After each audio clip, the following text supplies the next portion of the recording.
Alors bonjour à tous et bienvenue dans la 6e vidéo de la série Hadoop et compagnie dans laquelle je vais vous présenter un exemple de traitement sur Spark. Alors cet exemple-là sera par la suite exécuté sur un vrai cluster HDFS avec Spark installé dessus pour montrer quelles sont les différentes instructions qu'il faut taper et quel est le résultat que nous allons obtenir.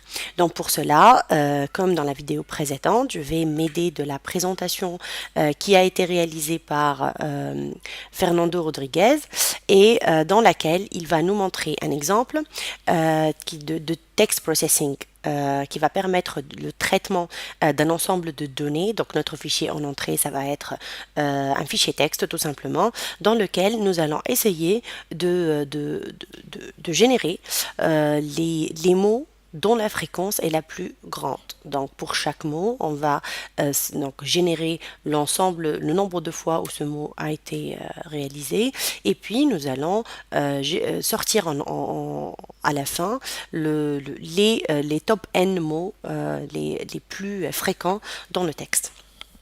Alors pour cela, nous allons montrer l'ensemble des étapes qui sont faites et quels sont les différents RDD qui sont créés pour réaliser donc chacune des opérations Spark. Donc là, la première opération, donc vous pouvez trouver le code en bas hein, que nous allons exécuter tout à l'heure sur le cluster.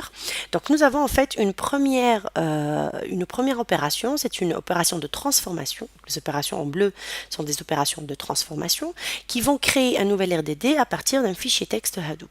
Donc nous allons stocker un fichier sur HDFS et puis exécuter la fonction textFile qui va créer un premier RDD à partir de ce texte, de ce fichier-là. Ensuite, alors, la première opération que nous allons faire, c'est un map. Donc ça, c'est la définition classique d'un map. Hein. C'est un peu la même chose qu'un map de MapReduce. Donc, c'est une opération simple et qui va se faire sur l'ensemble des données en entrée, mais ligne par ligne. Donc, le map ne fait pas d'agrégation ou de calcul, il fait juste de calcul entre les lignes, je veux dire, il va juste faire des opérations simples sur les différentes lignes de mon RDD. Donc là, par exemple, le map que nous allons faire, c'est de prendre chacun des mots et de le rendre en minuscules. Comme ça, il n'y a pas de différence entre les mots avec des lettres majuscules au départ et celles qui n'en ont pas. Donc là, on va utiliser soit l'une, soit l'autre. Donc ces deux fonctions-là sont identiques et font la même chose.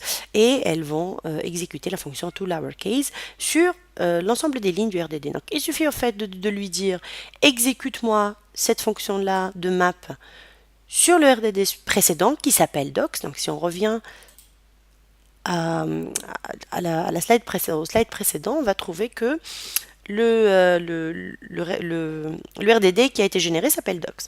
Donc là, je vais créer un nouvel RDD qui s'appelle lower sur lequel je vais exécuter la fonction de map. Ensuite, donc, nous allons exécuter deux fonctions qui ont été résumées en une seule. La première, c'est une opération de map qui va diviser l'ensemble des mots l'ensemble des lignes, donc des phrases en mots.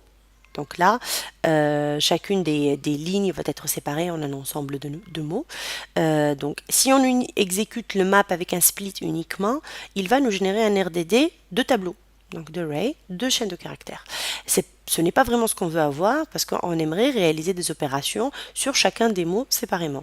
Donc on aimerait exécuter une opération flatten qui va permettre de séparer chacun des mots dans une ligne différente. Donc en fait, il va séparer chacun des éléments du tableau généré en une ligne différente. Donc ces deux opérations-là ont été regroupées en une seule opération dans un Spark qui s'appelle flatMap.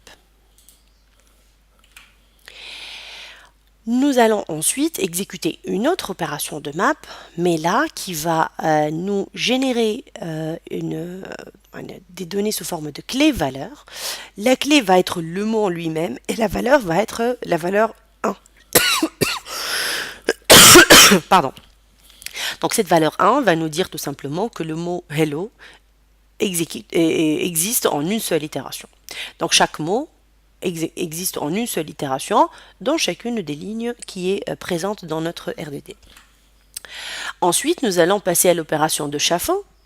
Donc l'opération de shuffle doit être faite explicitement ici, hein. Ce n'est pas une opération qui va être faite automatiquement tel que c'est le cas de MapReduce. Donc là, ce que nous devons faire, c'est de définir en fait une sorte, en fait, c'est soit l'exécution de deux fonctions ici, telles que group by key pour regrouper tous les éléments qui ont, en fait, tous les mots identiques, différentes valeurs d'un mot identique ensemble, comme ici dans le cas de hello, hello 1, et puis on exécute une opération de map values qui va permettre d'exécuter un reduce en fait sur l'ensemble des valeurs de cet élément là. Donc il va faire tout simplement le calcul. Je lui dis que mon reduce c'est l'opération de plus, de somme. Ou alors on peut remplacer ça tout simplement par donc la fonction, la transformation reduce by key, qui sait que le premier élément de mon RDD c'est la clé et qui va effectuer une opération de somme sur l'ensemble des valeurs qui se trouvent pour chaque ligne de mon code. L'étape suivante, c'est de préparer les données pour pouvoir extraire donc les n premiers. Donc on va d'abord faire un swap pour que les valeurs deviennent les nouvelles clés. Pourquoi? Parce que dans l'opération suivante, nous avons besoin d'un sort by key et si on les garde dans l'ordre précédent, on ne pourrait pas faire un sort. Enfin, le sort qui va être fait, ça va être un sort par ordre alphabétique et ce n'est pas ce qu'on veut. Donc on aimerait qu'il fasse un sort par valeur et là on a rendu la valeur comme étant la clé pour qu'on puisse faire donc un traitement, un filtrage par plutôt un tri par clé. Et puis, ce que nous avons fait ensuite, donc ça c'est une action, hein, c'est écrit en rouge, donc c'est une action. Donc cette action-là va permettre de prendre les n premières valeurs. Donc là, les deux, par exemple, n, si n égale à 2, les deux premières valeurs, ça va être hello et word. La deuxième façon de faire, c'est d'utiliser tout simplement un top n. Alors si on fait un top n, la bonne chose c'est que le système va d'abord faire un top pour chacun sur chacun des nœuds. Donc chaque nœud va faire son propre top, donc il va extraire les deux premiers, donc on va faire un local top ici, les n premiers pour chacun des nœuds. Et ensuite il y a une réduction automatique, c'est-à-dire que les résultats de chacun des tops locaux vont être réunis au niveau de la même machine, du même nœud, et ce nœud-là va faire un top lui-même.